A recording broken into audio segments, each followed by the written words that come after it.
आपके लहू को गरमा रहे थे। अल्हम्दुलिल्लाह इस महफिल को इनेकाद पज़ीर किया, इन्होंने अपने वक्त में से वक्त निकाला और यहाँ तशरीफ़ लाए। अल्हम्दुलिल्लाह इस बज़म को सजाया। अब इंशाअल्लाह हज़रत का नूरानी और इरफानी खिताब हम सुनेंगे और इंशाअल्लाह इनके बयान से अपने कुलूब व अज़हान को मुस्तफ़िज़ फरमाएंगे। अल्हम्दुलिल्लाह अल्हम्दुलिल्लाहिल्लज़ी ज़िल इज़्ज़ति वल उला वस्सलातु वस्सलामु अला सय्यदिल अंबिया शम्सिद दुहा बद्रिद दुजा नूरिल हुदा अम्मा बाद आऊज़ु बिल्लाहिस समीइल अलीम मिनश शैतानिर रजीम बिस्मिल्लाहिर रहमानिर रहीम युजाहिदून फ़ी सबीलिल्लाहि वला यख़ाफ़ून लौमत लाइम ज़ालिक फ़ज़्लुल्लाहि युअतीहि मन यशा। क़ाल अल्लाहु तबारक व तआला फ़िल क़ुरआनिल मजीद वल फ़ुरक़ानिल हमीद इन्नल्लज़ीना क़ालू रब्बुनल्लाहु सुम्मस्तक़ामू ततनज़्ज़लु अलैहिमुल मलाइका। सदक़ल्लाहुल अज़ीम व सदक़ रसूलुहुन नबियुल करीम। इन्नल्लाह व मलाइकतहु युसल्लूना अलन नबी या अय्युहल्लज़ीना आमनू सल्लू अलैहि व सल्लिमू तस्लीमा। अस्सलातु वस्सलामु अलैका या सय्यदी या रसूलल्लाह व अला आलिका व अस्हाबिका या सय्यदी या हबीब। सारे हज़रात दुरूद शरीफ पढ़िए। अल्लाहुम्मा सल्लि अला सय्यदिना मौलाना मुहम्मदिन मअदनिल जूद वल करम व आलिहि व सहबिहि व बारिक व सल्लिम। तमाम तारीफ़ें हम्द व सना अल्लाह ताला जल्ल मजदुहुल करीम के लिए। हर किस्म के दुरूद व सलाम नबी मुकर्रम सैयद आलम आक़ाए कुल ख़त्म रसूल दानाए सुबुल अहमद मुज्तबा जनाब हज़रत मुहम्मद मुस्तफ़ा सल्लल्लाहु ताला अलैहि वसल्लम की ज़ाते वाला सिफ़ात के लिए हम्द व सलात के बाद पाकिस्तान सुन्नी तहरीक के जमा फ़िक्र दोस्तों ने आला हज़रत इमाम अहले सुन्नत मुजद्दिद मियत हाज़रा मुय्यद मिल्लत ताहिरा साहिब हुज्जतुल काहिरा हज़रत इमाम शाह अहमद रज़ा फ़ाज़िल व मुहद्दिस बरेलवी रहमतुल्लाह ताला अलैह के खूबसूरत अफ़कार व नज़रियात की तरवीज के लिए इस खूबसूरत नशिस्त का एहतमाम किया। अल्लाह ताला आने वालों को और इंतज़ाम करने वालों सबको इसका बेहतरीन सिला अता फ़रमाए और अल्लाह ताला हमें दीन के कामों में इखलास अता फ़रमाए। हर रियाकारी, हर तसन्नो, हर बनावट से अल्लाह हमें महफूज फरमाए। आपका इंतज़ाम मुकम्मल है माशाल्लाह और बड़ा खूबसूरत है और ढेर सारा है। आप लोग बैठ जाएं, इंतज़ामिया के चंद लोग रहें, बाकी बातें नहीं करें। और पीछे माशाल्लाह जगह मौजूद है, जब कोई हज़रात तशरीफ़ लाएंगे तो इंशाल्लाह बैठ जाएंगे। वैसे भी सदर ऐवान सदर में भी सदर होता है और अपने घर में भी सदर ही होता है। उसकी कुर्सियों का उसके लिए मसला नहीं होता। मैं तो खुद बड़ा परेशान था कि छोटा आदमी हो तो इतनी बड़ी कुर्सी रख दी है, कोई छोटी सी भी होती तो काम सही चल जाता। ये सिर्फ एक रुकावट है, नफ्स की एक रुकावट है। बड़े अलकाबात मुझे दिए मेरे हजरत ने, अल्लाह इन्हें बेहतर जज़ा दे। लेकिन ये होता है, आला हजरत ने फरमाया है कि बेनिशानों का निशान मिटता नहीं, हमारा मिटते मिटते भी नाम हो ही जाएगा। नाम छुप जाते हैं, काम हमेशा बोलता रहता है। दुआ फरमाए अल्लाह कोई काम करने की तौफीक अता करे। आप मेरी बात पे तवज्जो करेंगे, कितनी प्यारी टेक है मेरी कुर्सी के पीछे, पर मैंने लगाई कोई नहीं, इसलिए कि जब बंदा टेक लगाता है तो सुस्त हो जाता है। तो आप थोड़ा सा, जिनके लिए मुमकिन हो वो चुस्त होके बैठे। कोई एक बात भी ऐसी नहीं की जाएगी जिसका मकसद ये हो कि वक़्त ज़रा थोड़ा गुजर जाए, बल्कि जो ज़रूरी और अहम बातें होंगी वो आपकी खिदमत में अर्ज़ की जाएंगी। आला हज़रत फ़ाज़िल बरेलवी रहमतुल्लाह ताला अलैह अपने ज़माने के हज़रतों में सबसे बड़े हैं, इसलिए उन्हें आला हज़रत कहा जाता है। उन्होंने अपनी ज़िंदगी जद्दोजहद में गुजारी। अल्लाह ताला का एक उसूल है कि काफिर भी अपने लिए मेहनत करे तो अल्लाह उसकी मेहनत ज़ाया नहीं करता। ये नहीं हो सकता कि काफिर सुबह से शाम तक मेहनत करे तो अल्लाह उसे रोटी ना दे, ये उसका उसूल है। मेहनत करने वाले की मेहनत अल्लाह जाया नहीं करता। आला हजरत का कमाल ये है कि उन्होंने मेहनत भी सही की और मेहनत करने के लिए जो रंग इख्तियार किया अल्लाह के फजल से वो भी बिल्कुल दुरुस्त था। और फिर उन्होंने जद्दोजहद की तो खुलूस के साथ की। आज आला हजरत को ये अल्लाह ने शान अता फरमाई है कि हर मस्जिद के हर जुमे के बाद उनका सलाम पढ़ा जाता है, मुस्तफ़ा जाने रहमत पे लाखों सलाम। और हर यूनिवर्सिटी में आला हजरत पर तहकीक होती है। डॉक्टर सर ज़ियाउद्दीन जिन्होंने जो लोगों ने रियाजी ईजाद की है ना, उनमें एक नाम है, जो मैथ के उसूल बनाने वाले लोग हैं उनमें सर ज़ियाउद्दीन का नाम है। उनसे लेकर डॉक्टर अब्दुल कदीर खान तक। एक होता है एक आदमी महफिल का है पर यूनिवर्सिटी का नहीं है, माहौल होता है लोगों का। फाजिल बरेलवी का कमाल ये है कि मस्जिदों में भी उनका नाम गूंजता है और यूनिवर्सिटियों में भी गूंजता है। हर जगह उनका डंका है, हर जगह। और वो खुद कहते हैं सब ये सदका है अरब के जगमगाते चांद का, नाम रोशन जिसने तेरा ए रजा है कर दिया। कुरान पाक ने ना सूफिया की, औलिया की एक जमात गिनवाई है। मैंने अर्ज किया जी मैं ऐसे ही बोलता रहूंगा जैसे बोल रहा हूं, तो ठंडे आदमी के लिए जरूरी होता है कि उसे चुप करके सुना जाए। तो आप माशाल्लाह तशरीफ ले आए, अब आज गए तो मेरी या किसी की नजर ना पड़े तो रब रसूल की तो पड़ रही है। आप थोड़ी देर मेरी बात पे तवज्जो करें और बैठ जाएं। पीछे आने वाले दोस्तों को एक दोस्त बिठाता जाए और बाकी मेरी बात पे तवज्जो करें। एक सूफिया हमारा ना आज जहन ये बन गया है कि सारे मेरी तारीफें ही करें, सारे मुझे अच्छा करें। हमें ना इस जमाने में बड़ी मुश्किल का सामना है। तारीफें, प्रोटोकॉल, ये आना जाना। पीर भी वजीर भी प्रोटोकॉल मांगता है, पीर भी प्रोटोकॉल मांगता है। अगर वजीर रोड पे चढ़ जाए तो फिर भी रोड बंद है, और अगर कोई पीर चढ़ जाए तो रोड फिर भी। बस सारे बस किसी तरीके से प्रोटोकॉल करें। लेकिन अल्लाह करीम ने सूफिया की, औलिया की, उलमा की एक ऐसी जमात का जिक्र भी किया है जिन्हें लोगों ने बुरा भला कहा, जिनकी लोगों ने मुजम्मत की। इको थोड़ी कम हो जाए मेरे भाई, इसकी मुजम्मत की, बुरा कहा लोगों ने, लेकिन उन्होंने किसी के बुरा कहने की कोई परवाह नहीं की। वो अपना काम करते रहे। कुरान मजीद फरमाता है युजाहिदून फी सबीलिल्लाह, वो लोग अल्लाह के रास्ते में जिहाद करते हैं। जब वो दीन का काम करते हैं तो लोग उनको मलामत करते हैं, उन्हें बुरा कहते हैं, उनके बारे में मुख्तलिफ किस्म की बातें होती हैं। फरमाया वला यखाफून लौमत लाइम, वो किसी मलामत करने वाले की मलामत की परवाह, वो ये नहीं देखते जमाना क्या कह रहा है, वो ये देखते हैं कि मेरा रब और उसका रसूल क्या फरमा रहा है। वो परवाह नहीं करते उनके इस अमल को। उनका रब क्या फरमाता है? अल्लाह फरमाता है ज़ालिका फ़ज़लुल्लाह, ये उन पर अल्लाह का फजल है। ये अल्लाह का फजल है कि वो परवाह नहीं करते और काम करते, ये उन पर अल्लाह का फजल है।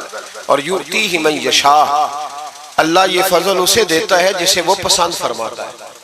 भाई आला हजरत रहमतुल्लाह ताला अलैह ने काम किया और मजबूत दलाइल के साथ काम किया। 1000 से ज्यादा किताबें लिखी, कुरान पाक का तर्जुमा लिखा, तफसीर के उसूल बयान किए। आला हजरत रहमतुल्लाह ताला अलैह ने दीन का काम तजदीदी बुनियादों पर किया। उन्होंने दोबारा मुझे गुजारिश करनी पड़ रही है, अगर हो सके साउंड थोड़ा सा, मैं साउंड वाले को भी ज्यादा काम नहीं बताता, मुझे डर लगता है। एक साउंड वाले से मैंने कहा कि तू इतनी महफिलें सुनता है तो नमाज क्यों नहीं, तू नमाजी नहीं हुआ ना, तूने दाढ़ी रखी है। कहने लगा हजरत साहब जो मौलवी भी आता है हमसे तो झगड़ा करके चला जाता है, तो हम पे क्या असर होगा। उस वक्त का मैं ये काम भी जरा बच के करता हूँ। तो अल्लाह ताला आपको जज़ा दे, बस इतनी समझ आए, लोगों को मेरी बात की समझ आए, बस इतना काफी है। ये अब तो ये साउंड बन गया है ना, क्योंकि हमारा सुरीले लोगों से वास्ता हो गया है, वरना हमारे बुजुर्गों ने इसका नाम रखा है मुकब्बिरुस सौत, आवाज पहुंचाने का आला। बस जिससे आवाज जरा थोड़ी सी दूर चली जाए, बस ठीक हो गया जी।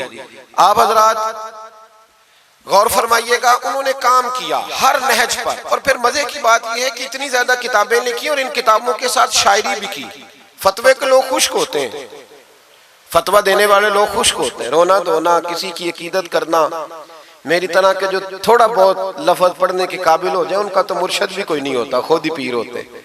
लेकिन फाजिल बरेलवी की अकीदतें भी कमाल की, उनकी शायरी भी कमाल की, और फिर इसके साथ साथ इमाम अहले सुन्नत का कमाल देखे कि शागिर्दों को भी वक्त दे रहे, मुरीदों को भी वक्त दे रहे, गरीबों की मदद भी हो रही है। और फिर सबसे बढ़कर ये कि जब सारे काम से थक जाते हैं तो किसी नात खां को बुलाते हैं, कहते हैं मदीना बड़ा याद आ रहा है, मुझे 2 बोल मुस्तफ़ा की नात के तो सुना दे। अपनी जिंदगी लगा दी, इल्म हासिल किया तो कमाल कमाल इल्म था। आला हज़रत 70 से ज्यादा उलूम जानते थे इमाम अहमद रजा। तवज्जो है मेरी बात पर? 70 से ज्यादा कुरान, तफसीर, हदीस, उसूल हदीस, फिक, उसूल फिक, अस्माउर रिजाल, हिंदसा, बदी, मानी, फलसफा, मंतक, और जो इमदादी उलूम होते हैं ना, जैसे रियाजी है, उलमा का काम तो नहीं ना रियाजी सीखना, लेकिन आला हज़रत बहुत बड़े रियाजी दान भी थे। तस्वीरें एक आदमी खींच ले जी, बाकियों को दे देना, एक बंदे की ड्यूटी लगा दें, वो खींच ले। तस्वीर को भी हमने फर्ज किफाई समझ लिया, हालांकि ये बड़ी जरूरत के लिए जायज है। वो पहले कभी कोई किसी नेक आदमी से मिलता था तो कहता था हजरत जी दुआ करना, अब मिलता है तो कहता है मुंह इधर करना, जरा सेल्फी लेनी है। अब तो हर चीज का रंग ही बदल दिया है। हमारे बच्चे और कुछ बने ना बने मूवी मेकर बन गए। इतना जरूरी काम नहीं जितना हमने समझ लिया। आप आज लाइव सुन के देखें भला लाइव किस तरह सुना जाता है। तो एक आध आदमी ये काम कर ले जो जरूरी है, बाकी उससे शेयर कर लेना, बाद में ले लेना। मैं चाह रहा हूं कि मेरी बात आप बस सुन ले कुछ देर के लिए, चलो असर करे न करे, सुन तो ले मेरी फरियाद। और नहीं है दाद का तालिब ये बंदा है आजाद, ये भी जरूरी नहीं कि आप दाद दें, बस सुन ले खाली।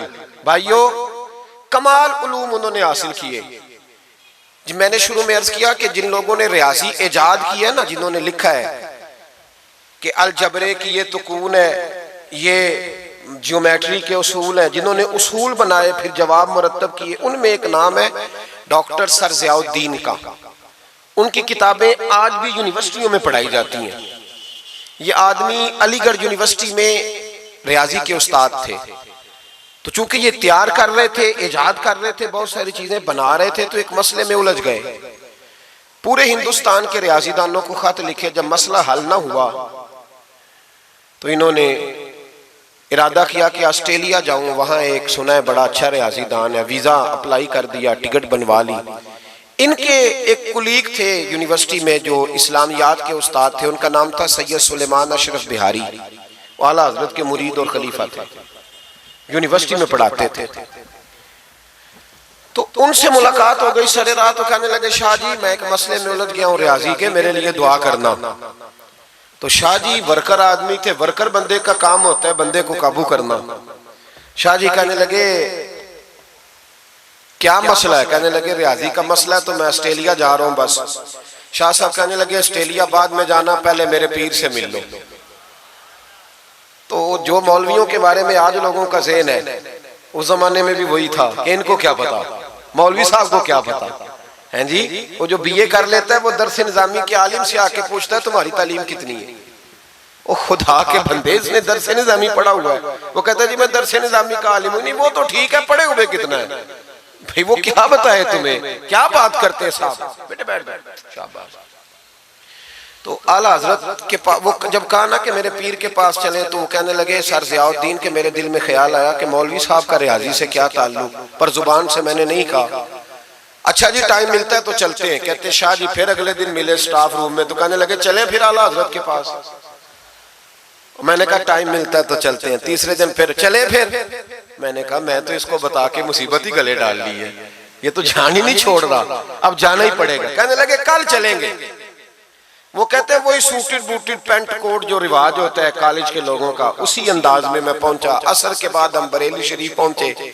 इमाम अहमद रजा असर के बाद बाहर बैठते थे, एक कप चाय का लेते थे, सूजी के 2 बिस्कुट खाया करते थे। उनकी आदतें, मुझे अल्लाह ने मौका दिया बरेली शरीफ में रहने का, मैंने वो जगह भी देखी है जहां मेरे आला हजरत बैठा करते थे। आला हजरत रहमतुल्लाह ताला अलैह वहां बैठते थे, लोग आते थे। सैयद सुलेमान अशरफ साहब पहुंचे, अस्सलाम वालेकुम हुजूर ये मेरे कुलीग है, रियाजी का एक मसला है। तो आला हजरत ने फरमाया चाय मंगाओ। तो वो सर ज़ियाउद्दीन कहते हैं मेरे दिल में ख्याल था कि 10 मिनट बैठूंगा, मसला तो मेरा हल होना कोई नहीं, तो चलो ये मेरा कुलीग है 10 मिनट बैठूंगा। कहते हैं वो मैंने कागज आला हजरत को थमाया, मेरे हाथ में चाय की प्याली आ गई, इधर देखना मेरी तरफ। कहते हैं 1.5 मिनट लगा। आला हजरत ने चंद लाइनें खींची और जब उन्होंने मेरे हाथ में मसला पकड़ाया तो चाय की प्याली मेरे हाथ से गिर गई। मेरा मसला जो कोई हल नहीं कर सका वो कर दिया। तो मैंने कहा हुजूर ये आपने कैसे, मैं होता ना आला हजरत की जगह तो मैंने कहना था जनाब बड़े पढ़े हैं, उस्ताद बड़े काबिल थे, हमारे तो बाएं हाथ की खेल है। पर वो आला हजरत थे ना, आज भी आला दर्जे की थी। मेरे इमाम फरमाने लगे ये लो, कहा हुजूर आपने रियाजी कहाँ पढ़ी? फरमाने लगे जरा लफ्ज देखिए, फरमाने लगे फकीर का रियाजी से क्या ताल्लुक?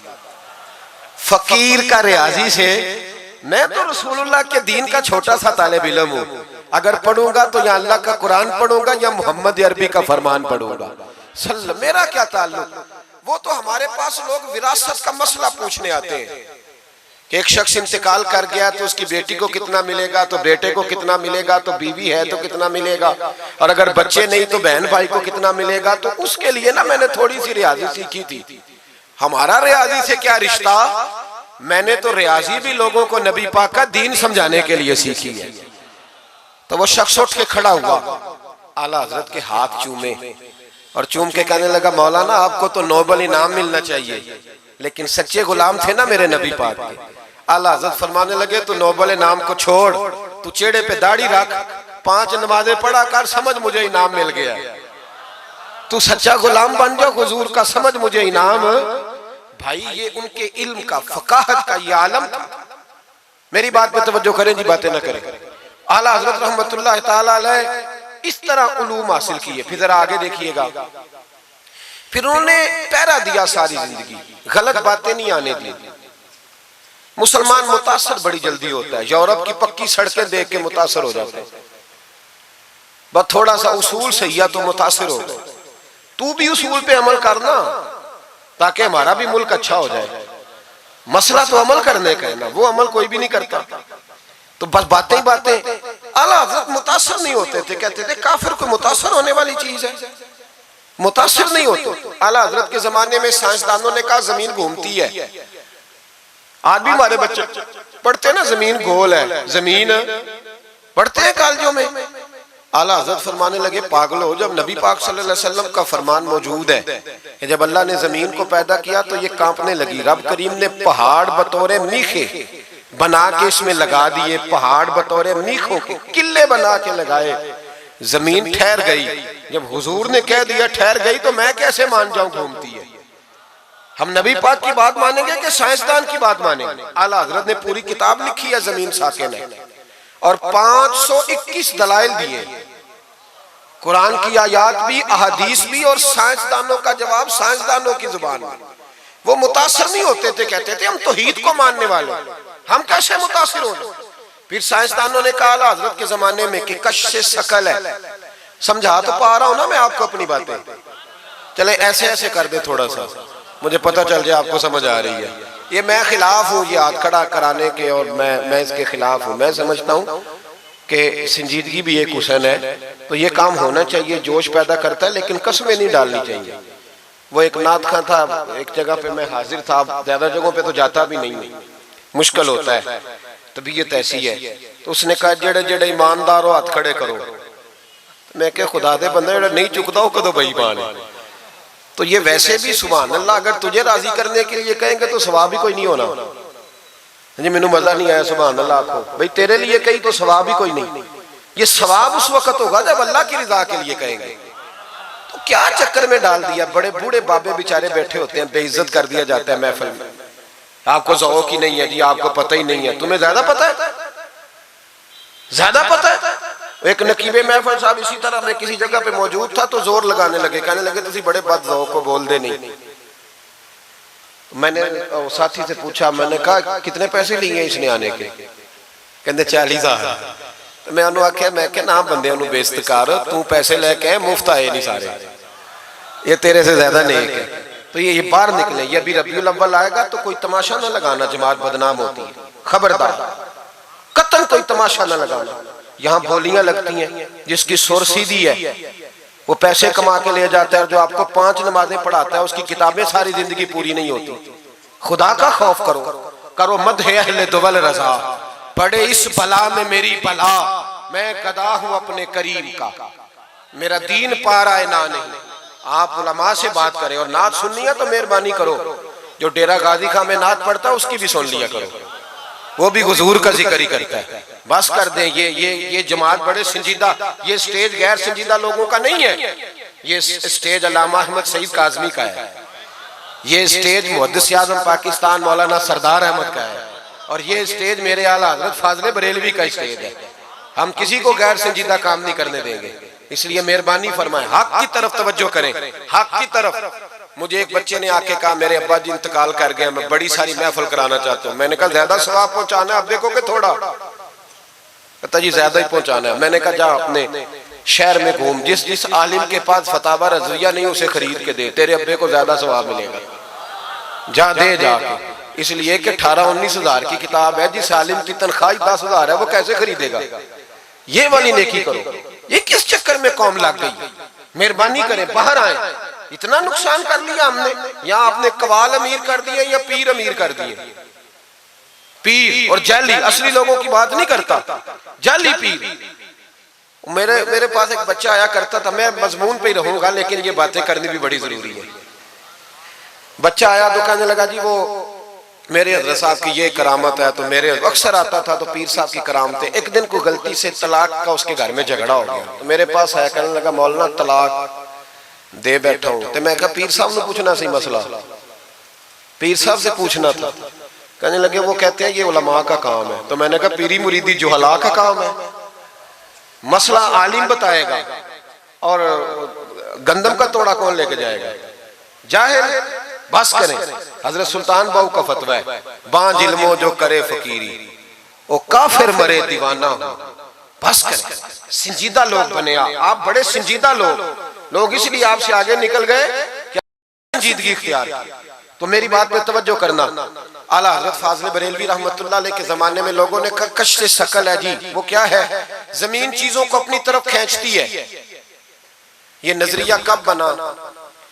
एक साइंसदान ना बैठा था दरख्त के नीचे, तो उसने देखा कि सेब गिरा है तो वो भी जमीन पे आया है, अमरूद टूटा है तो वो भी जमीन पे आया है, अनार टूटा है तो वो भी जमीन पे आया है। तो कहने लगा जमीन में कशिश है, हर शय को खींचती है, और कश्श शकल का नजरिया बन गया। आला हजरत रहमतुल्लाह अलैह तक जब बात पहुंची तो आप फरमाने लगे साइंसदान पागल हो गए, साइंसदानों की जो अच्छी बात होगी वो मानी जाएगी, लेकिन जो बात दुरुस्त नहीं होगी वो तस्लीम नहीं की जाएगी।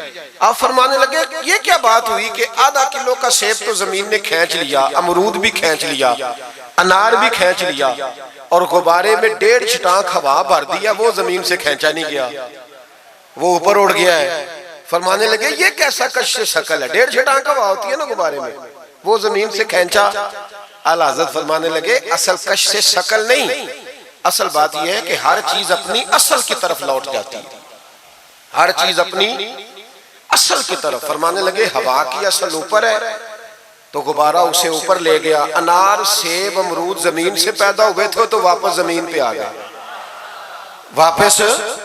आज भी डॉक्टरों ने बड़ा परेशान किया हुआ है, हम लोग जाते हैं सुन सुना के आ जाते हैं, इल्म नहीं ना होता।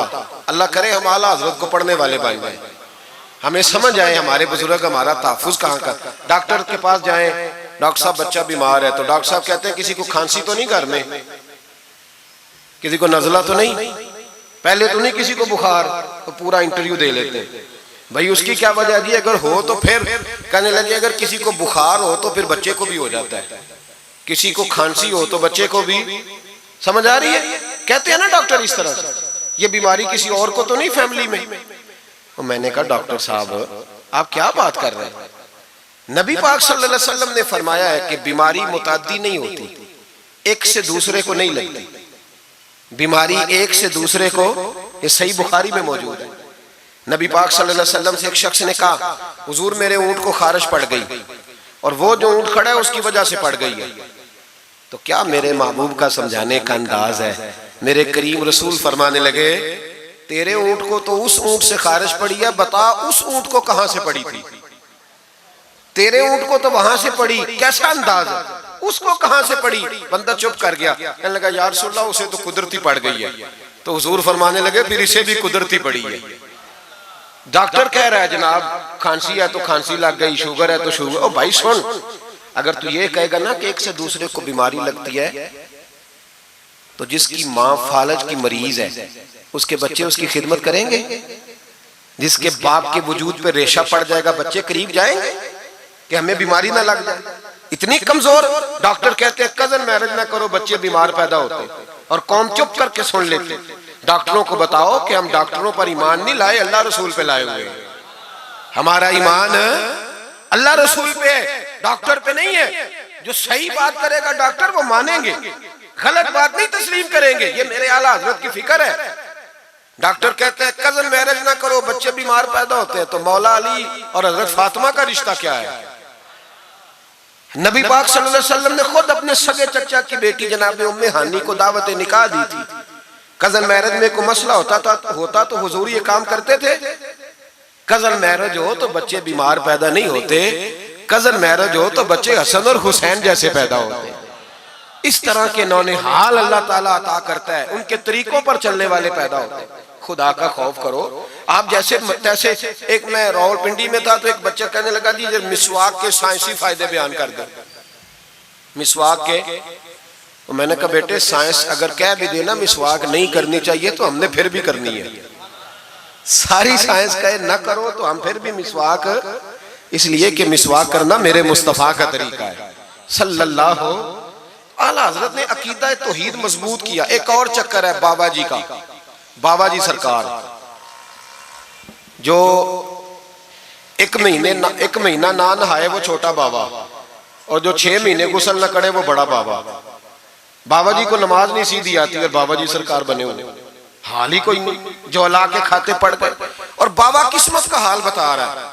दरवाजे पे रोटियां मांगने आते हैं, किस्मत का हाल बताते हैं। अपनी इतनी खराब है कि मांगते फिर रहे, और कौम बेचारी हाल दिखा रही है, हाल बता रही है। अपना ये बेड़ा गर्क हुआ। मुझे आपका तो नहीं पता, हमारे देहातों में ना ये कभी कभी सोना भी डबल करते थे मांगने वाले।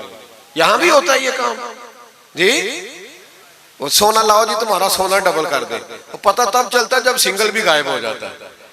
बावों के लग गए, फूकों पे लग गई। मुझे एक शख्स करामा सुनाने लगा, कहने लगा मेरे हजरत साहब के पास लोग दूर दूर से दम कराने आते हैं। और मैंने कहा दम कराना जायज है, तवीज देना जायज है, लेकिन मैंने किसी हदीस में नहीं पढ़ा कि कोई बंदा यमन से हुजूर के पास दम कराने आया हो, मिस्र से दम कराने आया हो। दम कराना बिल्कुल दुरुस्त है, हम खुद करते कराते हैं, लेकिन ये असल दीन नहीं। नबी पाक के पास ना कोई शाम से तवीज लेने आया ना दम कराने आया। रसूल पाक के पास तो जो भी आया करता था नबी पाक का दीन ही सीखने आता था। तो दीन की बात कर, दम दुरूद की ना सुना, ये तो जिमनी बात है, ये तो ज़ैली बात है। आला हजरत दरवाजे पे खड़े थे, एक बाबा मांगने वाला आ गया। आला हजरत से कहने लगा 10 रुपए दो वरना आपका मकान उलट दूंगा। ये नफसियाती कब्जा कर लेते हैं। तो माँ भी बडेरी कहती है दे दो कहीं वाकई ना उलट गए। आला हजरत ने ये अकीदा नहीं हमें सिखाया कि हम रस्सियों से डरते फिरे। इतना कमजोर ईमान, लोग अपने साये से डरने लग गए। बाबा जी कह गए, और छोड़ बाबा जी के मुंह से कौन सा कुरान हदीस निकलता है, बस कर दे। किस चक्कर में कौम को डाल दिया। आला हजरत रहमतुल्लाह अलैह दरवाजे पे खड़े, फिक्रे रजा से मीनार है ना, तो सुनो फिर फिक्रे रजा क्या है, सुनो फिर। ये रजा के नेज़े की मार है कि अदू के सीने में गार है, किसे चारा जोई का वार है कि ये वार वार से पार है। आला हजरत रहमतुल्लाह अलैह दरवाजे पे खड़े थे, बाबा जी आ गए, कहने लगे 10 रुपए दो। 10 रुपए का माना उस जमाने में यही था जो आज 10,000 का माना है। 10,000 मांग लिया, कहने लगा दो नहीं तो मकान उलट दूंगा। आला हजरत फरमाने लगे तू 10 के 20 मांग, मैं देने को तैयार हूं, पर मकान उलटने वाली बात गैर शरीया, ये वापस ले ले। शरीयत तुझे ये कहने की इजाजत, मेरी बातों की समझ आ रही है आप हजरात को? वो कहने लगा जी मैंने उलट देना है। आला हजरत की वालदा बूढ़ी औरत अंदर से बोली, कहने लगी अहमद रजा दे दो, फकीरों से नहीं उलझते।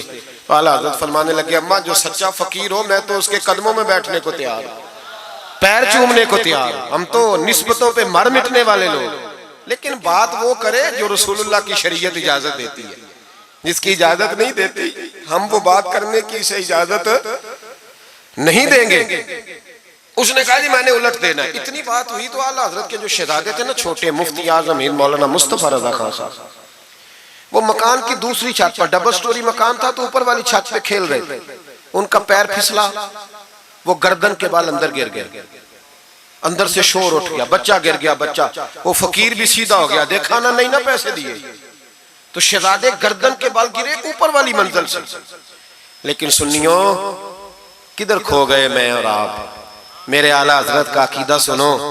फाजिल बरेलवी अंदर नहीं गए, हालांकि हुजूर अलैहिस्सलाम का फरमान मौजूद है कि औलाद आदमी को बुज़दिल कर देती है, औलाद के हाथों बंदा कमजोर हो जाता है। अंदर नहीं गए, वहीं खड़े रह के कहने लगे, अम्मा मेरा एक बेटा है, मेरा 1000 भी हो तो मैं सारा नबी पाक की शरीयत पे कुर्बान कर दूंगा, लेकिन किसी भावे की मैं गलत बात मानने को तैयार है। आला हजरत की जुबान से ये लफ्ज निकले तो साहबजादे उठ के दौड़े आए, कहने लगे, अब्बा जी जरा इधर तो देखें, मैं दूसरी मंजिल से गिरा हूं पर मुझे खराश भी कोई नहीं आई, मुझे खराश भी कोई नहीं आई, देखे मेरे कपड़ों को मिट्टी भी नहीं लगी। आपके 2-3 मुरीद खड़े थे, कहने लगे, हुजूर ये आपकी करामत है। आप फरमाने लगे, मेरी करामत नहीं, ये मेरा अकीदा है, तौहीद है, ये मेरे रब पर ईमान है, खराश नहीं आई। अब उस फकीर को फरमाने लगे, आला हजरत के तू कहता था मकान उलट दूंगा, चल उलट ना, फिर 10 रुपए नहीं लेने, उलट। चुप कर गया। तो आला हजरत, लोग कहते हैं मौलवी साहब के पास क्या है? जिसके सीने में रसूलुल्लाह का दीन है उसके पास कुछ नहीं, तो फिर किसी के पास भी कुछ नहीं। हाँ, जिम्मेदारी से कह रहा हूं, किसी के पास कुछ नहीं। अगर जिसके सीने में कुरान और सुन्नत का नूर है, अगर उसके पास ही कुछ नहीं। सुनो, आला हजरत ने अपना जूता उलट दिया, फरमाने लगे, अगर ताकत है तो मेरा जूता सीधा करके दिखा। तो मकान उलटने की बात करता है ना, पंजाबी का एक शेर है, आपकी समझ में आ गया तो ठीक है, ना आया फिर भी ठीक है। वो एक पंजाबी के दरवेश कहा करते थे, एक सिठ ते पखड़ा कुआर गंदल, असी और भी बूटियां जानने हैं। पता है हमें सारे गुरुओं का है, चलो करामत ना दिखाएं तो बात अलग है, पर खबर हमें है। फरमाया चलो सीधा करो, उसने पूरा जोर लगाया पर जूता सीधा, पसीने आ गए। तो कहने लगा, जी मैं माफी मांगता हूँ, आज के बाद ऐसी बात नहीं करूंगा। आला हजरत वली थे तो वली सखी होता है, जेब से हाथ निकालने, फरमाया तू 10 मांगता था, अल्लाह 20 लेके जा, लेकिन गैर शरी बात खुदा ना बस करो। जो हमें हमारे बुजुर्गों ने नजरियात दिए उन पर कायम रहो। अकीदा रिसालत, आला हजरत के जमाने मुबारका में एक मौलाना ने कह दिया कि हुजूर के बाद भी कोई नबी आए तो खत्म नबूवत में फर्क नहीं पड़ता। तवज्जो है मेरी बात पर? इधर देखो मेरी तरफ। आला हजरत ने पता क्या जवाब दिया? आला हजरत फरमाने लगे, तू कहता है आ जाए तो फर्क नहीं पड़ता, हम कहते हैं आए क्यों हुजूर के बाद? हमें जरूरत ही कोई नहीं, हमें कोई हुजूर ने कमी छोड़ी, हमें हाजत ही नहीं, आए क्यों? आला हजरत ने फतवा कुफ्र दिया। एक मौलाना उठे तो कहने लगे, जैसा इल्म नबी पाक को है वैसा जानवरों पागलों सबको है। फिर वो कहने लगे, मेरी बात का ये मतलब था, वो मतलब था, सच्चे दिल से, बड़े ठंडे दिमाग से। देखिए मैं कोई ऊंचा नहीं बोल रहा, कोई जोश में नहीं हूं। देखो एक बंदा कहता है जैसा इल्म नबी पाक को मिसाल देता है कि ऐसा अताई इल्म तो जानवरों पागलों सबको हासिल है। वो कहता है मेरा ये मतलब है, मेरा वो। हमारा सवाल ये है कि तुझे ये बात कहने की जरूरत क्या है?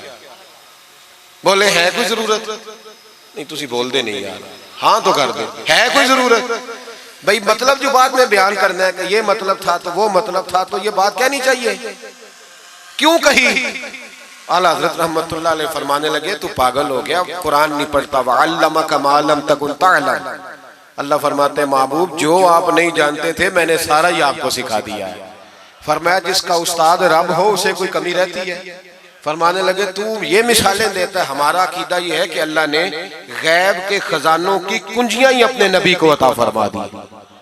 एक मौलाना और उठे, कहने लगे नमाज में नबी पाक का ख्याल आए तो नमाज टूट जाती है। लोग कहते हैं लड़ो ना, हम नहीं लड़ रहे भाई, हम तो उम्मत को इकट्ठा करना चाहते हैं। लेकिन इधर देखो ना, आपके सामने कोई बंदा खड़ा होकर कह दे कि नबी पाक का ख्याल आए तो नमाज टूट जाती है, तो आप उसके गले में फूलों का हार डालेंगे? क्यों? मुरब्बत करो ना, मुरब्बत का दर्ज दे रहे हो, मुरब्बत करो। चले आपको एक मिसाल देता हूँ बड़ी सादी। उसने कहा जी हुजूर का ख्याल आए तो नमाज टूट जाती है। नमाज में आप दुरूद शरीफ के बाद दुआ पढ़ते हैं, दुआ कौन सी है? रब्बना इग़फिर ली आती है ना आप सबको, पढ़िए जरा। रब्बना इग़फिर ली, इसका तर्जुमा क्या है? या अल्लाह मुझे भी बख्श दे और मेरे माँ बाप को भी। तो जब ये दुआ मांगी तो अब्बा जी का ख्याल नमाज में आया कि नहीं आया? अम्मा जी का? सुन्नी थोड़ा सा अगर आप समझे ना, मेरा सुन्नी एक ही बात करता है, जब इससे को बंदा कोई मसला पूछता है ना तो सुन्नी कहते हैं मैं तो पढ़ा हुआ ही नहीं। ओ खुदा के बंदे, आज पढ़ के जाना सारी महफिल, और आइंदा जुमा भी अपने खतीब के पास पढ़ना जरा ध्यान से, फिर अगला भी पढ़ना, फिर तो इंशाल्लाह कहेगा नहीं मैं पढ़ा हुआ नहीं। भाई नमाज में आयत पढ़ते रब्बना इग़फिर ली, तो अब्बा जी का ख्याल आता है कि नहीं? तो नमाज टूट गई कि रह गई? अम्मा जी का ख्याल आता है कि नहीं? आला हज़रत फरमाने लगे अगर तेरा बाप जो बेनमाजी हो, अनपढ़ हो, उसका ख्याल आने से नमाज नहीं टूटती, तो फिर सुन हमारा अकीदा क्या है। तू कहता है नबी पाक का ख्याल आ जाए तो नमाज टूट जाती है। आला हज़रत फरमाने लगे हमारा अकीदा ये है कि जब तक रसूल पाक का ख्याल आए ना, हमारी नमाज होती ही नहीं, होती नहीं जब तक। कुछ लोगों ने कह दिया नबी पाक हमारी तरह बशर है। ओ भाई देखो ना, आज खबर मिली है कि हॉलैंड ने फिर से खाके शाया कर दिए। इधर देखो मेरी तरफ, ये नामूसे रिसालत का मसला 100 साल पहले आला हजरत ने समझाया था और फरमाया था दुश्मने अहमद पे शिद्दत कीजिए, मुल्हिदों से क्या मुरव्वत कीजिए, शिर्क ठहरे जिसमें ताज़ीमे हबीब, उस बुरे मजहब पे लानत कीजिए।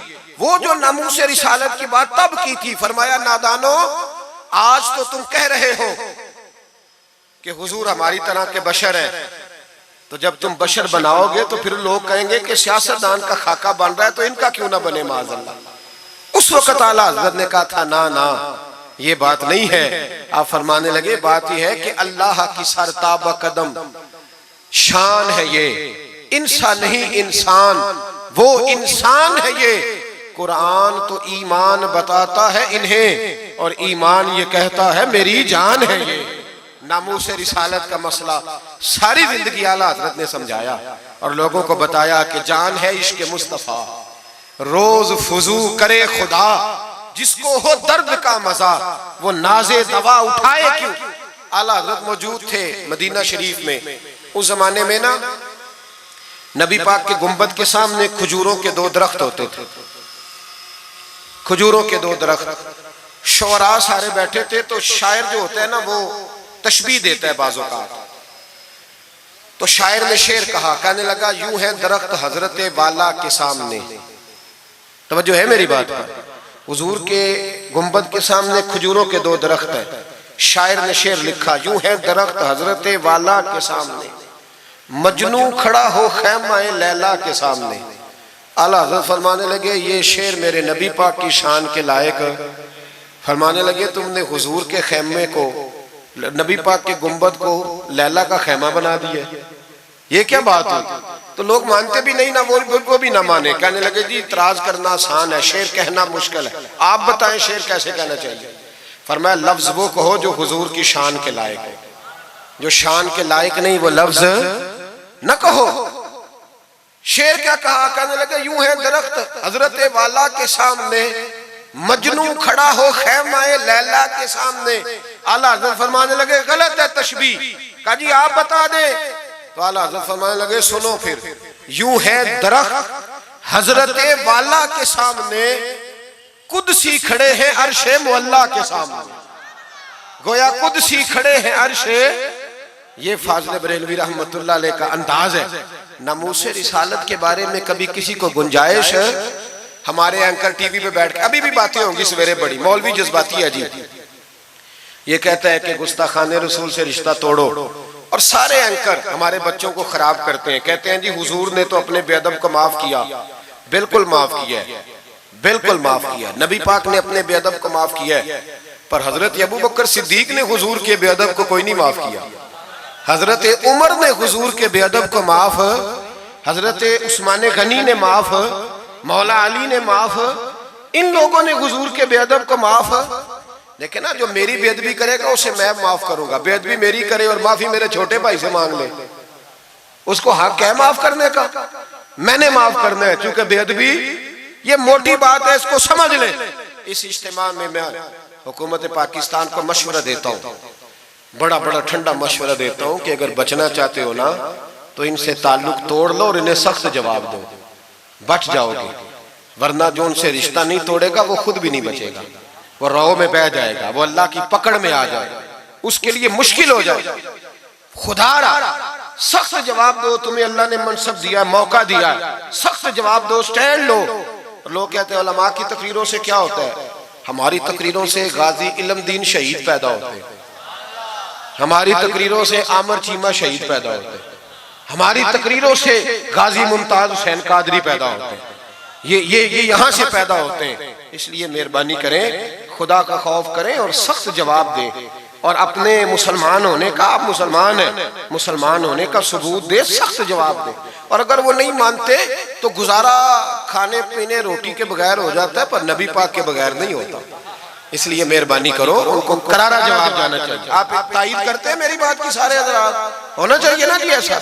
अल्लाह आपको जज़ा दे। आगे बढ़िए। आला हज़रत रहमतुल्लाह तआला अलैह ने इल्म सिखाया लोगों को। उनका कमाल पता क्या था? हम ना कमजोर दलाइल के साथ मैदान में उतरते हैं तो फिर हमसे लोग काबू नहीं आते। हमें ना स्टडी करनी चाहिए, पढ़ना चाहिए। हमारे यहाँ पढ़ने पढ़ाने का रिवाज नहीं, बल्कि अब तो जब से ये सोशल मीडिया आया है, मुफ्ती भी सारे फेसबुक के रह गए। एक साहब पूछते हैं जी वो फेसबुक पे मैंने पढ़ा था, तो मैंने कहा फेसबुक किस किताब का नाम है? किस किताब का नाम है? उस पे तो जो जिसका दिल करता है, अच्छा भी उसका फायदा भी है, लेकिन मेहरबानी करें जब आपने पढ़ना हो ना तो फिर आप किसी मुस्तनद किताब से पढ़ें, फिर उस किताब का हवाला कोट करें ताकि माना जाए। आला हज़रत मसला बताना भी जानते थे और मनवाना भी जानते थे।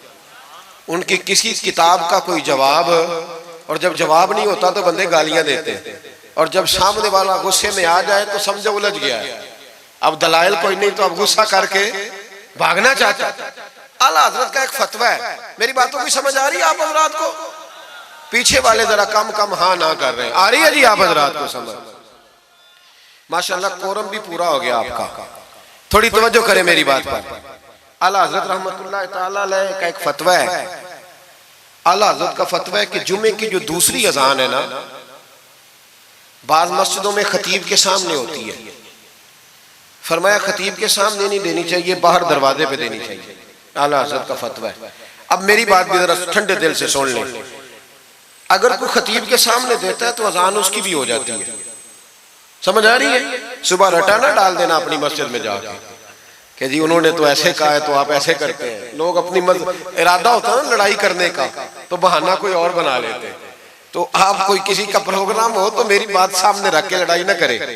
जिस मस्जिद में खतीब के सामने भी जुमे की दूसरी अजान होती है, अजान वहां भी बोलिए हो जाता है। आला हज़रत का फतवा है कि बाहर देनी चाहिए, पूरा रिसाला लिखा है आला हज़रत। और आप दलील ये देते हैं, आप फरमाते हैं कि खतीब तो आया बैठा है, बाहर अजान पढ़ो ताकि बाहर किसी के कानों में जाए कि टाइम हो गया है। खतीब को सुना रहे हो, वो तो आया है। उस पर दलाइल दिया आला हज़रत ने, क्योंकि फुरोई मसला है, इख्तलाफ का हक रखते। जबलपुर में आला हज़रत चले गए तो वहाँ कुछ मौलाना हज़रात ऐसे थे जो नाराज हो गए, कहने लगे जी हम 50 सालों से ऐसे ही कर रहे हैं, इन्होंने नया फतवा दे दिया। उन्होंने आला हज़रत पे मुकदमा कर दिया। ये कुछ लोग कहते हैं ना जी मुझे 40 साल हो गए, आप आज बात बता रहे हैं। तो भाई इल्म का ताल्लुक तजर्बे से नहीं होता कि 40 साल का बंदा तजर्बा कर ले तो नमाज सही हो जाती है। उसके लिए नमाज सीखनी पड़ती है, याद करनी पड़ती है। तजर्बे का ताल्लुक इल्म से, वो सीखना पड़ता है। आला हज़रत रहमतुल्लाह अलैह फतवा दिया कि बाहर अजान पढ़ो। एक आदमी ने मुकदमा कर दिया, कचहरी चला गया कि देखें जी इन्होंने आके नया मसला छेड़ दिया और हमारे खिलाफ फतवा दे दिया। आला हज़रत फरमाने लगे किसी के खिलाफ नहीं दिया भाई, मैंने तो मसला पूछा तो बता दिया। हर बंदा कबूल करने की सलाहियत भी नहीं रखता, हक कबूल करने के लिए भी दरिया जितना दिल चाहिए, कबूल करना भी बड़ा मसला है। उसने मुकदमा कर दिया अंग्रेज की अदालत में, अगरचे जज मुसलमान था। और आला हज़रत कभी अंग्रेज की अदालत नहीं जाते थे, फरमाते थे अदालत वो होती है जहां अदल होता है, इसको कचहरी कहते थे। और कभी नहीं गए थे अदालत, फरमाते थे जब निज़ामे मुस्तफ़ा अलैहिस्सलाम नाफिज होगा फिर जाएंगे।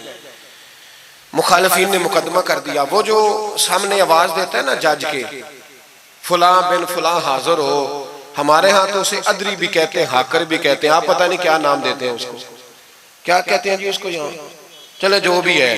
नुमाइंदा कह लें आप जज का, मैं तफसील में जाता नहीं। उसको कहा जाता है ना फलां बिन फलां को बुलाओ। समझ आ रही है आप हजरात को? आला हजरत का मुरीद था वो बंदा। जब पता चला ना उसके जज के पास मुकदमा है, तो आला हजरत ने बुला के उसे सारी बात समझा दी।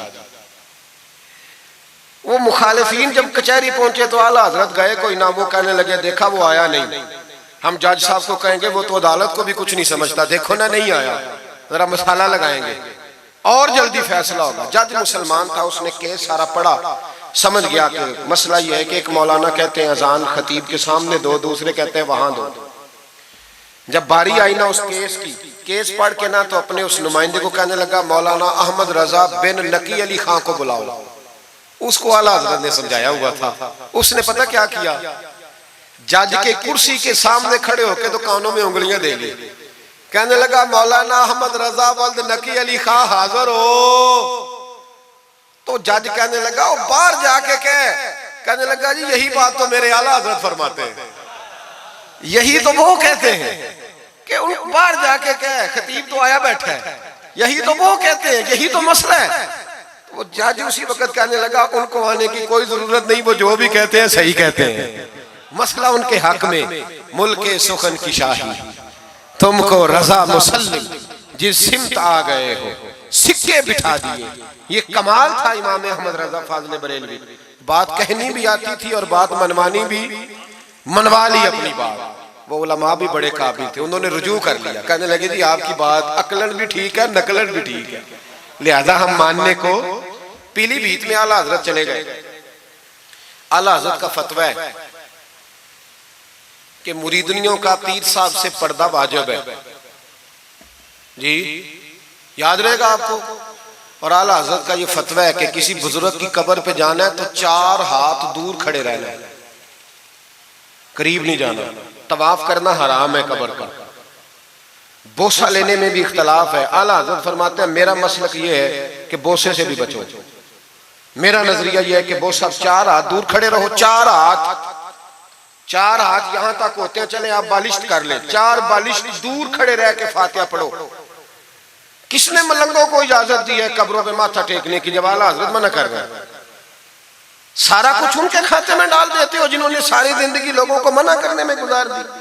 मैं कभी कभी कहा करता हूं मेरे आला हजरत बड़े मजलूम है, बड़ा जुल्म हुआ, हर ऐब उनके खाते में डाल दिया गया, हालांकि वो पहरेदारी करते रहे नबी पाक की शरीयत। फरमाया दूर खड़े रह के फातिहा पढ़ो। और आला हजरत से किसी ने कहा था मैं बुजुर्ग के मजार पे कई दफा आया हूं, फैज नहीं मिलता। आप फरमाने लगे तुम मजारों पे गैर शरई हरकतें करते हो, तो बाबे तो तुमसे नाराज हो गए अल्लाह के वली, वो तुम्हारे ऊपर फैज की निछावर कैसे करें? तुम तो उनको तंग करते हो, गैर शरई हरकतें करते मजारात। लेकिन बस मौज है लोगों की, लगे हुए। मेहरबानी फरमाए, तवज्जो करें। आला हजरत रहमतुल्लाह अलैह को एक शाह जी थे पीलीभीत के रहने वाले, उन्होंने जलसे पे मदऊ किया, आप तशरीफ ले गए। हालांकि कम जाते थे, लिखने लिखाने के आदमी थे, पढ़ने पढ़ाने कम जाते थे, उन्होंने बुलाया तो तशरीफ ले गए। हमारे यहाँ तो अब टेलीफोन है ना जी, तो मिनट मिनट पे लोग पूछते हैं कहाँ पहुंच गए हो, कहाँ पहुंच गए हो, अब कहाँ आ गए। उस जमाने में खत होता था, खत डाल दिया जाता था इस तारीख को जलसा है, जवाबी खत आता था पहुंच जाएंगे। आला हजरत ने खत लिखा शाह जी को मैं आ जाऊंगा। जिस दिन आला हजरत पहुंचे उनको पता नहीं था कि उनके आने का टाइम हो गया। आला हजरत पहुंचे तो शाह साहब, शाह जी उनका लकब था बुजुर्गों का, वो शाह जी ना मुरीदनियों के बीच बैठे तवीज़ लिख रहे थे। आपको पता है मुरीदनियां ही ज्यादा नजराना देती हैं तवीज़ का, मुरीद तो पूरा पूरा देते हैं, इसलिए उनका पीर ज्यादा अमीर होता है। तो वो तवीज़ लिख रहे थे, मुरीदनियां बैठी थी दाएं बाएं। आला हजरत जैसे ही पहुंचे नजर पड़ी, अब तो बड़ी मुसीबत है, कोई रोकने वाला नहीं। अब तो जाली पीर की सदारत में लोग जलसा कर लेते, उसे तस्दीक हो जाती है, इतने बड़े मुफ्ती बैठे थे मेरे जलसे में, हमने अल्लाह रसूल का दिया खाना है। तो खुदा का खौफ करना चाहिए, रसूलुल्लाह के दीन से वफा करनी चाहिए। गलत आदमी की कभी सपोर्ट ना करें, वरना नबी पाक को क्या मुंह दिखाएंगे। मेरे आला हजरत रहमतुल्लाह ताला अलैह जब पहुंचे, शाह जी को देखा मुरीदनियों में बैठे तो वापस आ गए। लोगों ने कहा वो तो आला हजरत तो जा रहे। आला हजरत रहमतुल्लाह अलैह जा रहे थे, शाह जी को पता चला, वो दौड़े आए, आके कहा हुजूर लोग देख रहे हैं, कहां जा रहे थे? मैं वापस जा रहा हूं। कहने लगे कुछ तो ख्याल करें, लोग क्या सोचेंगे। आला हजरत के हाथ में छड़ी थी, जोर से जमीन पे मारी। फरमाया जो नबी पाक की शरीयत का ख्याल नहीं करता मैं उसका ख्याल करूं, जो शरीयत का ख्याल नहीं करता उसका ख्याल करूं। शरीयत का बस समझ लेंगे जुमला, जो शरीयत का ख्याल ना करे कभी उसका ख्याल, और जो शरीयत का ख्याल करे उसके पैरों में बैठे रहो, उसकी नौकरी करो, उसकी ड्यूटी करो, उसकी गुलामी करो, लाजमी करो। वो शाह जी ने एक दलील दी, कहने लगे हुजूर ये जो मुरीदनियां होती हैं ये बेटियों की तरह होती हैं। तो आला हजरत फरमाने लगे तरह ही होती हैं, बेटियां तो नहीं ना होती। और फिर दलील देखो आला हजरत की दलील कितनी आला है। आला हजरत फरमाने लगे शाह जी कुरान ने नबी पाक की अजवाज को मोमिनों की माएँ कहा है, वह अजवाजुहु उम्महातुहु, नबी की बीवियां तुम्हारी माएँ हैं। लेकिन फरमाया वही अम्मा हजरत उम्मे सलमा बैठी थी तो नाबीना से अभी आए थे, जिसको कुरान ने मां कहा उसके सामने बेटा आया था। तो रसूल करीम सल्लल्लाहु अलैहि वसल्लम ने जनाब उम्मे सलमा से कहा पर्दा करो। अर्ज की हुजूर वो तो नाबीना है। फरमाया तुम्हें तो नजर आ रहा है ना। फरमाया जिसको कुरान मां कहे जब उससे पर्दा जरूरी है तो ये तो बेटियों की तरह है। शाह जी भी बड़े ज़रफ़ वाले आदमी थे, कहने लगे हुजूर हाथ करीब करें, मुझे समझ आ गई आपके हाथ पे तौबा करता हूँ, आज के बाद ये काम नहीं करूंगा। बड़े आदमी थे ना, मान गए। बड़ा आदमी मानता है, जो बुज़दिल होता है तो अपनी गलती पे डट जाता है। जब मान गए तो फिर आला हजरत भी तो आला थे ना, जब कहा ना मानता हूं तो फिर इमाम अहमद रजा भी झुके। और लोगों को पता तब चला जब आला हजरत ने शाह जी के पैर चूमने शुरू कर दिए। पहले नाराज होके जा रहे थे, मैं तेरा ख्याल, अब शरीयत पे अमल किया तो कदम चूमे। आला हजरत गुलाम थे सैयद, इतना इल्म पढ़ने के बावजूद एक पीर के मुरीद हुए। समझ आ रही है मेरी बात?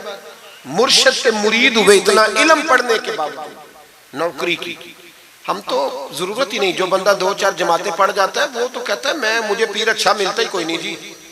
तो मैं कहता हूँ जब बंदा पढ़ लिख जाए और पैसे जेब में आ जाए तो फिर अच्छा पीर कैसे मिल जाए, इसमें शक नहीं। पीर भी गलत है, लेकिन अच्छे लोग भी दुनिया में मौजूद है। ये हो नहीं सकता कि अच्छे लोग हो ना, लेकिन हम किसी नेक आदमी की गुलामी करना पसंद नहीं करते। हम रश देखते हैं किधर ज्यादा है, रश के पीछे। आला हजरत मुरीद हुए और पीर खाने की नौकरी की। जब ड्यूटियां लगती थी आस्थाने पे तो मेरी तरह का तो मौलवी कहीं मुरीद भी हो ना तो पीर खाने पे जाके स्टेज पे बैठना पसंद करता है। लेकिन आला हजरत फरमाया करते थे मेरी बाथरूम पे ड्यूटी लगाओ, मैं वो वाली नौकरी करूंगा, उससे मेरा नफ्स कुचला जाता है। वो इतने बड़े आलिम हो, फरमाया करते थे मेरी वो ड्यूटी लगाओ जो सबसे छोटी है। आजी इस दर्जे की थी, इतनी अजमतों, इतनी फजीलतें। और फिर जब इतना कुछ अल्लाह बंदे को देता है ना, इतना उसे तकवा, फिर उसे अल्लाह बसीरत की रोशनी देता है।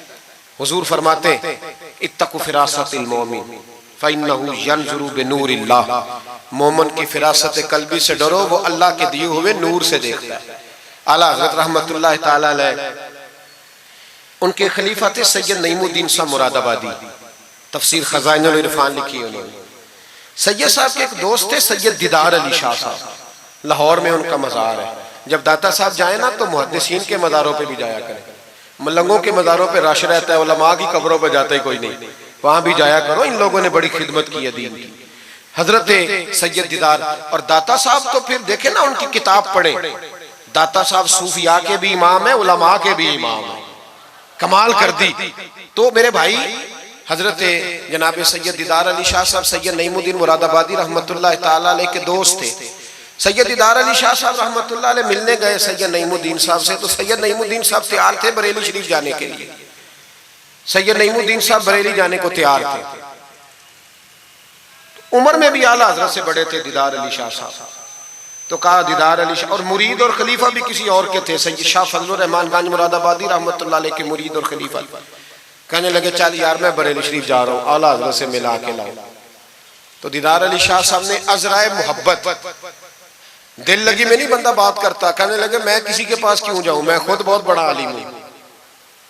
कहा चलो यार इमाम अहमद रजा के पास चले। कहने लगे वो मैंने सुना है कि वो जात के पठान है और तबीयत के सख्त है, तो मैं नहीं जाता। उन्होंने जबरदस्ती मनवाया, कहने लगे चल यार चलते हैं। ले गए साथ। बरेली शरीफ जब पहुंचे ना तो असर की जमात की आखिरी रकत थी, जमात अत्ताहियात में बैठी थी। पहुंच गए। अब सैयद नईमुद्दीन साहब सैयद दीदार अली शाह साहब से कहने लगे कि शाह जी वुजू है? कहने लगे नहीं मेरा नहीं। कहने लगे मेरा है, मैं जमात में जाऊं? कि आप जाइए। वो जाके जमात में शामिल हो गए। सैयद दीदार अली शाह साहब कहते हैं मैं कुएं पे एक तालिब इल्म था, छोटा सा, पानी निकाला हुआ था उसने। मैं समझा कोई बच्चा है जिसकी ड्यूटी लगी है वुजू कराने। हमारे मदरसे के बच्चों के साथ भी बड़ा जुल्म होता है ना। वो दाल जो कोई नहीं खाता वो मदरसे में पकती है। हाँ हाँ, बड़ा जुल्म होता है इन बच्चों के साथ। इसकी पूरी दास्तान है, कभी को मुझसे पूछे तो मैं बताऊं। बहुत बड़ा जुल्म होता है। एक मोहतरम साहब एक दिन कह रहे थे तंजीमुल मदारस की मीटिंग में कि मैंने जी कभी मदरसे का खाना चखा नहीं, मेरे लिए जायज नहीं तो मैं चखता नहीं। मैंने कहा साहब अब चखना, और मेरी ख्वाहिश है आप भी वही खाना खाएं जो ये बच्चे खाते हैं। ये रसूलुल्लाह के दीन के तालिब इल्म है, इसलिए इनके साथ जुल्म होता है। मुझे यूनिवर्सिटियों में जाने का मौका मिलता है। 2-3 दिन पहले भी मैं national textile university Faisalabad lecture देने गया था। ठाठ बाट है यूनिवर्सिटियों के बच्चों को। इनका क्या असर करता है? ना सोने को जगह ना बैठने को जगह। वो जो शोर वाले नात खां थे वो पुजारों में घूमते हैं, और ये नबी पाक के दीन के तालिब इल्म रात की दाल पड़ी है तो कहते हैं थोड़ा पानी डाल के इसको खा लो। ये जुल्म इनके साथ करते हो। और फिर मैं बड़ी तकलीफ से बात करने लगा हूं। हदीस बयान की जाती है कि तालिब इल्म के कदमों के नीचे फरिश्ते पर बिछाते हैं। नीचे फरिश्तों ने पर बिछाए हुए हैं और उनकी गर्दन पर कुर्बानी की खालें लादी हुई हुई, जैसे गधे पे लादी जाती है। इसके बारे में हदीस आई थी। अल्लाह का खौफ नहीं आता? आपने और मैंने मदरसे के बच्चों को इज्जत नहीं दी, इसलिए मदारस की रौनकें खत्म हो गई। और मुझे शिकवा है मदारस चलाने वालों से भी, इनसे प्यार करो। ये गरीब घरों के होते हैं, ये गरीब घरों के होते हैं। इनकी माएं भेजती हैं कि चलो कुछ बन जाएंगे, लेकिन इनके साथ जो सलूक होता है वो अच्छा नहीं होता। इनके साथ इनकी ड्यूटी है, सारे मदरसे की ईंटें इन्होंने उठानी है, सारी नौकरियां इन गरीबों ने करनी है। खुदा डरो अल्लाह ताला से। आला हजरत रहमतुल्लाह ताला अलैह के मदरसे का एक बच्चा खाना लेके आया घर से। चलो बात आ गई तो पहले ये कर लूं। आप इतिकाफ बैठे हुए थे, इफ्तारी लेके आया तो जरा देर से पहुंचा। आला हजरत को जलाल आया तो एक थप्पड़ हल्का सा गर्दन, ओए तू जल्दी नहीं आता? बच्चा कहने लगा गलती हो गई, एहतियात से आऊंगा। रास्ते में खेलने लग गया। बच्चा जाके सो गया। तरावी आला हजरत ने बड़ी मुश्किल से पढ़ी, और तरावी के बाद मौलाना अमजद अली आजमी साहब साहिब बारे शरीयत को कहने लगे जाओ कोई तालिब इल्म को ढूंढ के लाओ। मलकुल उलमा मौलाना जफरुद्दीन बिहारी से कहने लगे मेरा कलेजा फटता है, उसे बुलाओ। वो किधर गया? उसकी क्या गलती थी? बच्चा छोटा था। ढूंढो। सारी रात उलमा ढूंढते रहे, तालिब इल्म छोटा था। बड़ी तकलीफ में होते हैं ये बच्चे। हमने ये वक्त गुजारा है। मैं देर से जब जलसे से आता हूँ तो मैं इनकी रजाइयाँ सीधी करता हूँ, मैं इनके कपड़े देखता हूँ, मेरा कलेजा फटता है। ईद के मौके पर इन्हें वो वाले जोड़े दिए जाते हैं जो बाजार में बिकते हैं। इन्हें खैराती समझ के रोटी दी जाती है, सिर्फ इसलिए कि ये रसूलुल्लाह का दीन पढ़ते पढ़ा। वो बच्चा किधर है? उसको बुलाओ। सारे उलमा ढूंढते रहे, लेकिन वो तालिब इल्म मिला नहीं। सारे ढूंढते रहे। वो कहीं सो गया, ठंड थी, सफों में छुप के सो गया। सहरी के वक्त उठा, मेरे आला हज़रत सारी रात सोए नहीं। सहरी के वक्त वो आया तो लोगों ने देखा कि करोड़ों लोगों का पेशवा, बेहिसाब फजाइल रखने वाला आलिम दीन इमाम अहमद रजा एक गरीब तालिब इल्म के सामने अत्ताहियात की हालत में बैठ के हाथ बांध दिए। तो कहने लगे भूल गया था, बूढ़ा हो गया हूं ना, कुछ बातें ज़हन से उतर जाती है, माफ कर दे बेटा, गलती हो गई। जितने उलमा थे रोने लगे, हुजूर आप ये क्या कह रहे हैं? फरमाया यार छोटा सा फूल सा दिल था बेचारे का, टूट गया हो, चल माफ कर दे, आइंदा नहीं करता। कहने लगा हुजूर आप जैसे राजी हैं मैं भी राजी हूँ। फिर फरमाने लगे यार नाबालिग तो माफ करने का भी हक नहीं रखता। फिर उसका हाथ पकड़ के अपने चेहरे पे मारा, बदला ले ले। फिर जेब से पैसे निकाल के दिए और फिर कहने लगे अमजद अली, जफरुद्दीन, देख रहे हो ना सारे, मैंने बदला भी दिया है, माफी भी मांगी है और मैंने पैसे भी दिए हैं। अगर अल्लाह ने कयामत के दिन इस तालिब इल्म के बारे में पूछा तो मेरी गवाही दोगे ना? कहोगे ना यार, कहोगे ना? ओ भाई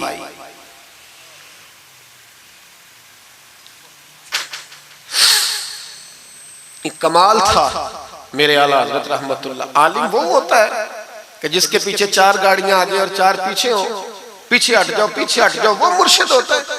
मुर्शिद वो होता है जिसके पास से तकवे की खुशबू आती है, खौफे खुदा की खुशबू आए, रसूलुल्लाह की मोहब्बत जाके, वो कामिल मुर्शिद होता है। हजरत सैयद नईमुद्दीन साहब मुरादाबादी रहमतुल्लाह अलैह फरमाते हैं, मैं पहुंचा उस तालिब इल्म को, मैंने समझा को वुजू कराने वाला, तो मैंने कहा पानी उठाने लगा तो कहने लगा बाबा जी पूछ तो लें पहले, पानी तो मेरा है। फरमाते हैं मैंने कहा चल बेटे फिर दे दे अगर तेरा है तो, मैंने वुजू करना है। तो वो बच्चा कहने लगा हुजूर आपको पता है कि नाबालिग अपनी मर्जी से भी अपनी चीज किसी को नहीं दे सकता। मौलाना दीदार अली शाह साहब फरमाते मेरे दिल पर चोट लगी। मैंने कहा दीदार अली, अहमद रजा के मदरसे के तो नाबालिगों का इल्म भी तुझसे ज्यादा है, नाबालिगों का ये हाल है तो बड़ों का क्या हाल होगा। फरमाते हैं कि वुजू उस बच्चे ने किया, फिर मैंने पानी भरा, वुजू करके मैं मस्जिद की सीढ़ियां चढ़ रहा था। सैयद नईमुद्दीन साहब की नमाज रहती थी, वो मुकम्मल कर रहे थे, आला हज़रत सीढ़ियां उतर रहे थे, उनके पीछे पीछे हाथ बांध के लोगों को चलते देखा तो मैं समझ गया यही आला हज़रत है। आला हज़रत की करामत थी कि सैयद की आंखें देख के पहचान जाते थे कि सैयद है। आंखें कहते हैं जब सीढ़ियां आला हज़रत उतर रहे थे मैं चढ़ रहा था तो मेरी आंखें देख के पहचान गए, सलाम ली तो कहने लगे आप सैयद है, तेरी नस्ल पाक में है बच्चा बच्चा नूर का, तू है ऐने नूर तेरा सब घराना, आप सैयद है। कहते हैं मैंने कहा जी, कहते हैं इतना बड़ा आलिम, जब मैंने जी कहा तो फौरन झुके और मेरे हाथ चूम लिए। तो मैंने पूछा तबीयत कैसी है, वो बात जो मेरी और सैयद साहब की तन्हाई में हुई थी। मैंने कहा आला हज़रत से पूछा हुजूर तबीयत कैसी है, तो कहने लगे शाह जी जात का पठान हूं, तबीयत जरा सख्ती है मेरी, पठान जो हूं तो जरा तबीयत सख्ती है, क्या करूं। सैयद साहब कहते हैं मैंने कहा हुजूर वो तो मैंने ऐसे ही फरमाया, शाह जी जो हो गया ठीक हो गया, आप नमाज पढ़ ले मैं इंतजार करता हूँ, आप नमाज पढ़ ले। कहते हैं फिर मैं आला हज़रत का हो के रह गया और फिर सारी जिंदगी मुझे शिकवा रहा कि इतनी देर से क्यों आया, जिंदगी से यही तो गिला है कि तू बड़ी देर से मिला है। खौफ पता कितना था दिल में, आजिज़ी कितनी थी, अल्लाह जानता है। मैंने बरेली शरीफ में वक्त गुजारा है, वहां नौकरी की है, टुकड़े खाए हैं, मैंने वहां कर्रो फर नहीं देखा, हटो बचो नहीं देखा, बड़े बड़े उनके कद काठ है इल्मी, लेकिन आजिज़ी देखी, आम तरीके से गलियों में घूमते देखा। मैं जलसों में जाता हूं तो मेरी ख्वाहिश होती है मैं बैठ जाऊं, लोग मुझसे मिलने सारे, लोग शिकवा करते हैं गरीब, कहते हैं हजरत जी अगर वजीर हमें नहीं ना मिलता तो पीर भी नहीं मिलता, कोई हमारे दुख नहीं सुनता, तगड़ा मुरीद आ जाए तो उसे हाथों से बोटियां डाल के दी जाती, और गरीब आ जाए तो उसकी तरफ नजरे इल्तिफात भी नहीं करते और कहते हैं इसको अकल नहीं। तो मैं कहता हूँ साहब जब जेब में पैसे नहीं होते तो अकल भी नहीं होती, फिर तो इंसान को होश नहीं होती तो अकल कहाँ होती। सब रोगा अंदर रोग मुहम्मद जिसका नाम गरीबी, एक कंड बुला के लंघ जाते नहीं दोस्त यार करीबी। छोटा सा एक बच्चा 10-12 साल का, सैयद कनात अली शाह साहब आला हज़रत के खलीफा है, वो कहते हैं वो छोटा सा बच्चा आके खड़ा हुआ, कहने लगा हुजूर आपकी दावत पकानी है, कोई टाइम देंगे।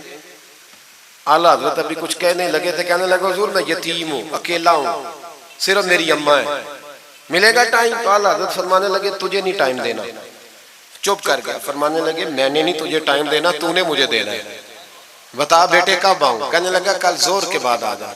फरमाया अकेला हूं या किसी को ले आऊं। कहने लगा एक बंदा लाइएगा, दो ना आए।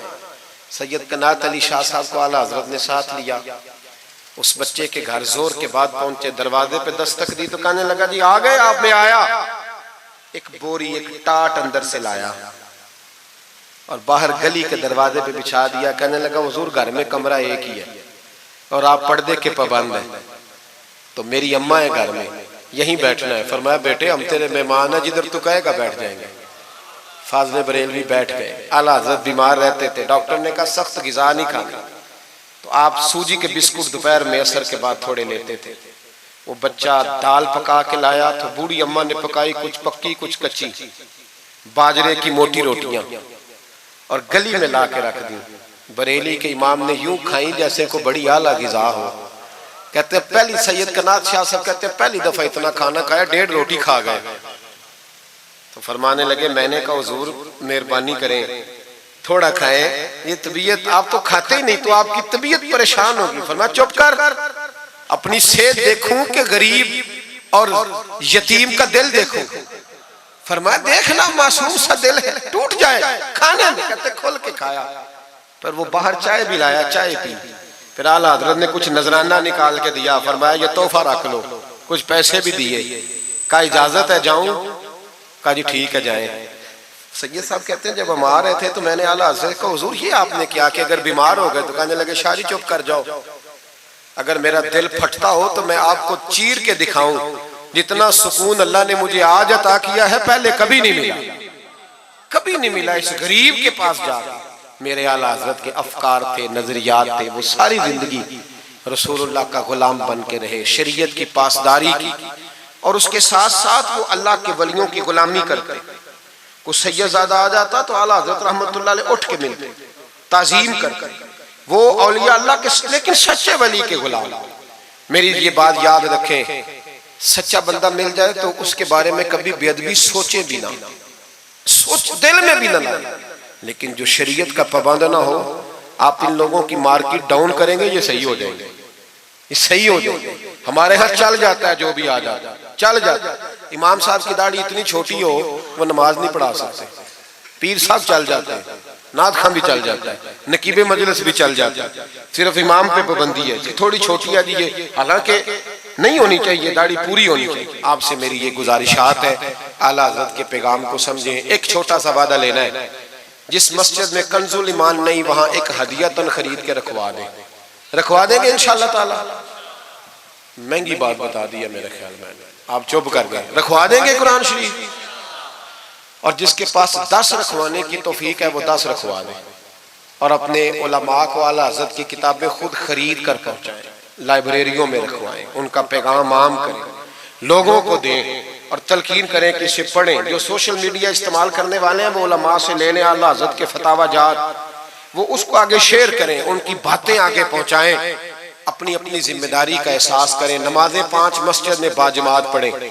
ये दाढ़ी नबी पाक की सुन्नत है और अल्लाह ने सिर्फ मर्दों को दी है, औरत को नहीं दी। उसने मर्द के चेहरे पर पसंद की। नबी सारे दाढ़ी वाले, सहाबा सारे दाढ़ी वाले, अहले बैत सारे, औलिया अल्लाह सारे। जो लोग कहते हैं ना नेक होके रखनी है, उनके लिए मशवरा यह है कि दाढ़ी रख लो, नेक हो जाओगे इंशाअल्लाह ताला। दाढ़ी नेक बना लो, और जिसने रखी है ना वो भी अपनी मर्जी की ना रखे, नबी पाक की मर्जी की रखे। पूरी एक मुट्ठी दाढ़ी रखे, पूरी एक मुट्ठी दाढ़ी रखें, और अपने घर में पर्दा कराएं, पर्दा कराएं। याद रखें, हर इमारत को गुलाफ नहीं चढ़ता, सिर्फ बैतुल्लाह को चढ़ता है। हर कुरान, हर किताब को गुलाफ नहीं चढ़ता, सिर्फ कुरान पाक को चढ़ता है। हर बीबी पर्दा नहीं करती, सिर्फ सैयदा फातिमा की मानने वाली पर्दा करती अपनी। और याद रखें, वो बेटा, वो भाई, वो शौहर मुजरम होगा जिसकी बीवी पर्दा नहीं करती। खुदा ये आला हज़रत का मिशन है, पैगाम है। ये वाहद वली है आला हज़रत औलिया अल्लाह में से वाहद। हर वली की अलग अलग शान होती है ना, जिसमें वो मुमताज होता है। जनाब सिद्दीक़ अकबर सदाकत में बात, हालांकि सखी भी बड़े, एक शान इन्हें इनफिरादी मिली आला हज़रत। आला हज़रत की ज़ौजा अपने दौर की बहुत बड़ी वलिया थी, और बाकायदा पढ़ी हुई नहीं थी, लेकिन इतनी शनासा हो गई थी कि आला हज़रत कहते किताब उठा के ला तो किताब ले आती, फलानी किताब लाओ ले आती। छुरी के साथ कलम बना के रखती, स्याही रखती, कागज देती। आखिरी उम्र में मेरे आला हज़रत ने फरमाया तूने बड़ी खिदमत की, मांगा कुछ नहीं, कुछ मांग ले। तो अम्मा जी उठ के करीब बैठ गई, कहने लगी कुछ देना है ना तो मेरी बख्शिश की दुआ कर दे। अंदाज देखो, बीवी, बाहर लोग तकरीरें सुनते हैं, घर वाले किरदार देखते हैं। इसलिए घर वालों को मुतासिर करना, जरा वो किरदार देखते हैं, वो तकरीर नहीं ना सुनते, किरदार देखते हैं। आला हज़रत ने फरमाया मैं तेरे लिए दुआ करूं? तो कहने लगी मैंने जलवतें और खलवतें सारी देखी हैं, मैंने दुख और सुख आपके साथ बिताए हैं, मैंने आपको हर हाल में रसूलुल्लाह का गुलाम देखा है। तो इतने सच्चे आदमी से दुआ कराऊंगी तो अल्लाह जरूर मेरी बख्शिश फरमाए। ये किरदार था। मुझे कहा गया कि मैं अपने पीरो मुर्शद हजरत सैयदना व मुर्शदना हुजूर ताजुश शरिया शहजादा आला हजरत हजरत शेखुल इस्लाम वल मुस्लिमीन मुफ्ती अख्तर रजा खान साहब रहमतुल्लाह अलैह के बारे में कुछ कहूँ। न मेरी हैसियत है, न मेरी औकात है, न मेरे लफ्ज़ों में इतनी ताकत है। ये तो कुछ ड्यूटी लगी हुई है तो कुछ बात कर लेते हैं। हुजूर ताजुल शरिया आला हजरत के पड़पोते थे। अजहर यूनिवर्सिटी में तालीम, बड़े बाप के बेटे होने के बावजूद बाकायदा तालीम हासिल की और अजहर यूनिवर्सिटी को टॉप किया। एक अजमी ने जाके अरबियों से ज्यादा नंबर हासिल किए और फिर वापिस आए तो पूरी दुनिया में दीन का काम किया। कई जुबानों में आपकी किताबें, करोड़ों लोग आपके मुरीद थे। मेरी तरह के कई लोग बाहर दरवाजे पे खड़े रहते थे कि चलो उस रास्ते में बैठने का मौका मिल जाए जहां से उन्होंने गुजरना है। कई लोग अल्लाह ने तौफीक दी मुझे कुछ देर उनके पास बैठने की, कुछ उनसे सीखने की, कुछ पढ़ने की। उन्होंने मेहरबानी फरमाई तो वहां भी बुलवाया। यह भी उनका विशाल हुआ है। करोड़ों लोगों ने नमाज जनाजा पढ़ी है, करोड़ों लोगों, करोड़ों। और इंडिया की मीडिया ये कहता है कि हमें समझ नहीं आई कि करोड़ों लोग आए हैं पर पत्ता भी कोई नहीं टूटा, पत्ता भी कोई नहीं टूटा। 50,000 आदमी इकट्ठा आ जाए ना आपके डीजी खां में तो पकौड़े भी खत्म हो जाएंगे ना, लेकिन वहां करोड़ों लोग आए। पता नहीं रोटी किसने दी, खाना किसने खिलाया। बड़े बाप के बेटे थे लेकिन खुद भी बहुत बड़े थे। सारी जिंदगी रसूलुल्लाह का दीन फैलाया। दुआ करना अल्लाह ताला हमें उनके तरीकों पर चलने की तौफीक अता फरमाए। मैं दुआ करता हूँ जो कुछ मैंने अर्ज किया अल्लाह उसे कबूल फरमा ले। जहाँ हम भूल गए अल्लाह हमसे दरगुजर फरमाए।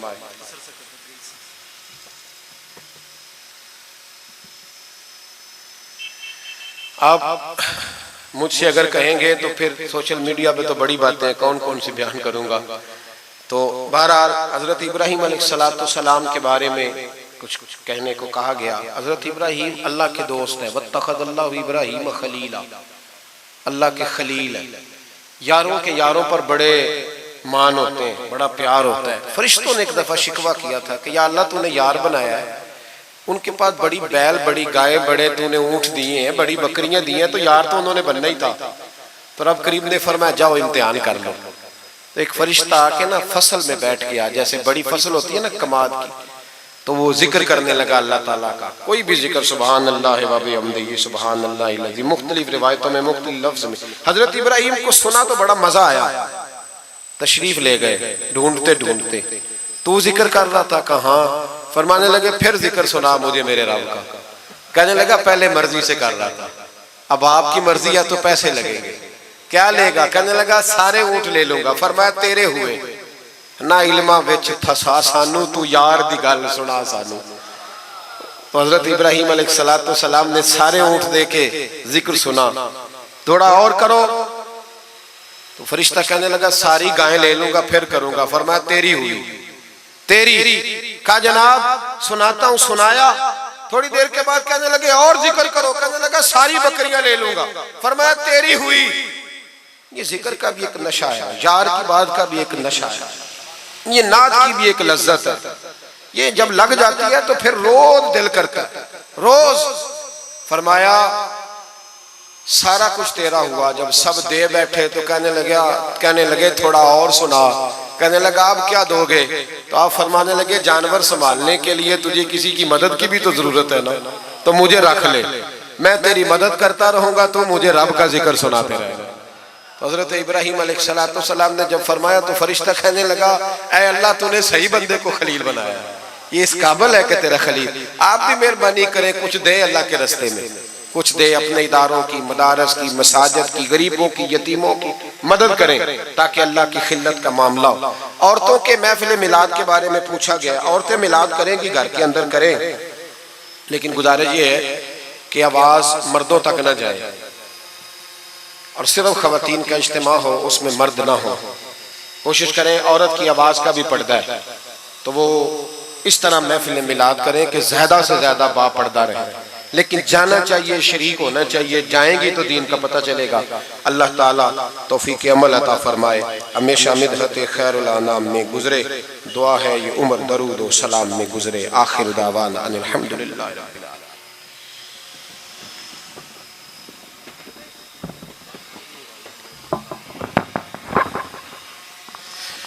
मुस्तफ़ा जाने रहमत पेला को सलाम शोएब में हिदायत पेला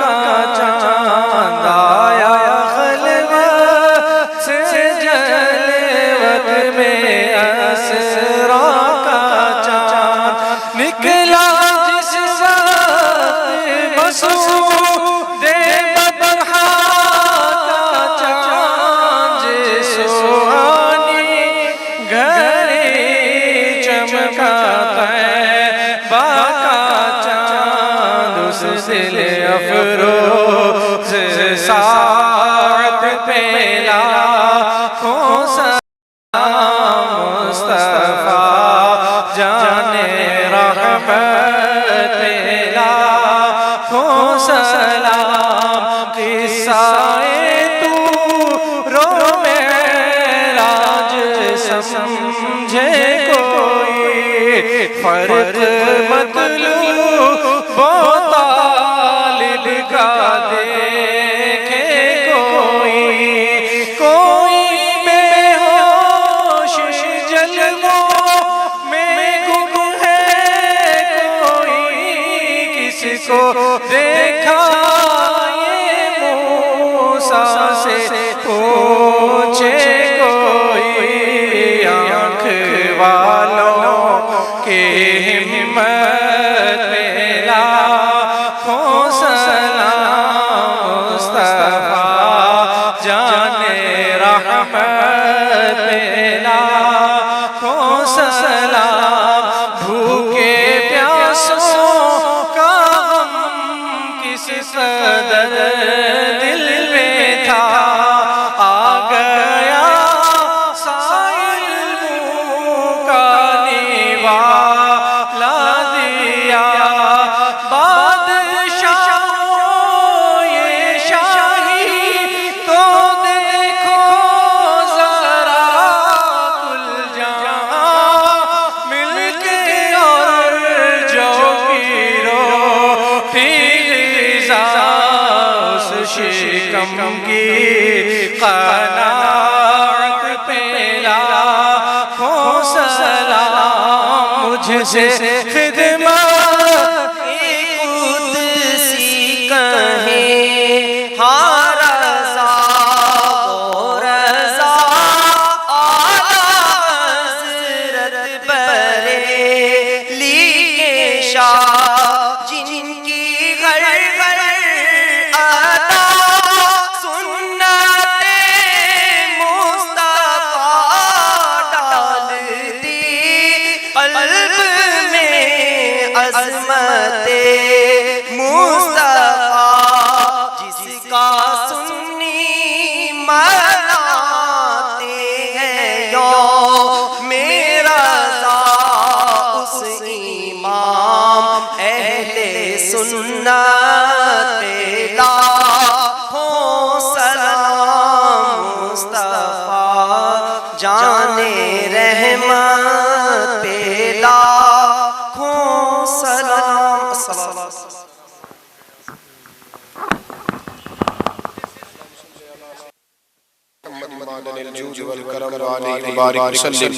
अल्लाह हमारी इस हाज़िरी को कबूल फरमा, हमें दीन के साथ इखलास नसीब फरमा।